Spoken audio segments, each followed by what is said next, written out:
This is a cast made with Aqua-Resin in our Fiberglass products. It looks like a solid heavy cast from the outside, but if you flip it over, you'll see the hollow interior reinforced with fiberglass.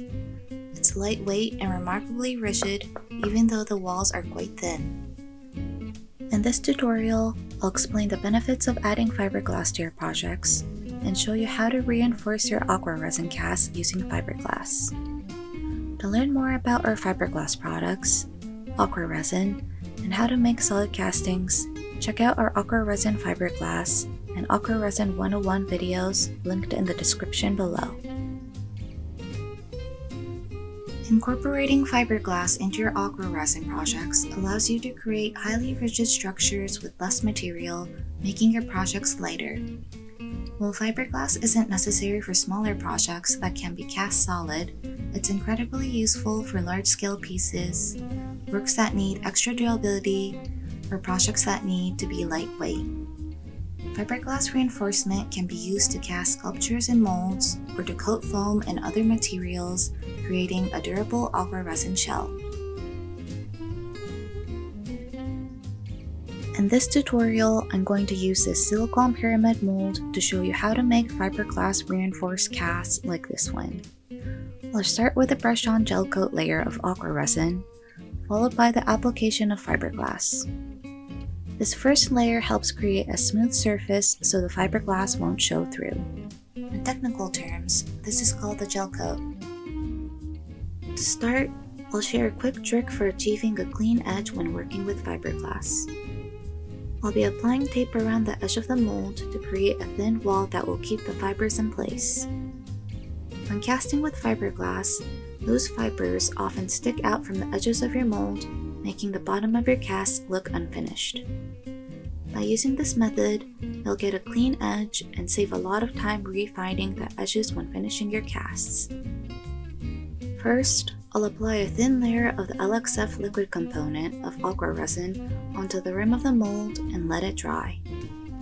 This helps the tape stick better to the silicone mold.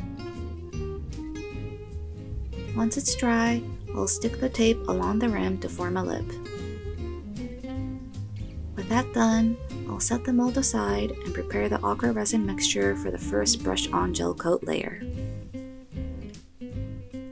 The recommended mixing ratio for Aqua-Resin is 1 part liquid to 3 parts powder by weight, so I'm going to use 40 grams of liquid and 120 grams of powder. Let's give this a quick rough mix with a stick. Now, to help the mixture adhere better to the walls of the silicone mold, I'm going to add thick 6 or thickening agent. It not only thickens the mixture for easier application, but also makes it tackier, which is especially helpful for more complicated molds. Here's a pre-made mixture of thick 6 and water at a 1:1 ratio by weight. I'll add 0.25% of this mixture, which is 0.4 grams, to the Aqua-Resin. Let's blend this all up with a drill. And now the mixture is ready. I'll take a chip brush, dip it into the mixture, and brush the Aqua-Resin mixture onto the mold surface to capture all the details. Try to create a thin layer, about 1/32 of an inch thick, and don't forget to cover the tape lip we made earlier. To clean the chip brush, wipe off excess material and scrub it with a firm brush like this one in a bucket of water. I'll let this dry for about 20 to 30 minutes, and in the meantime, prepare the Aqua-Resin mixture for the reinforcement layer.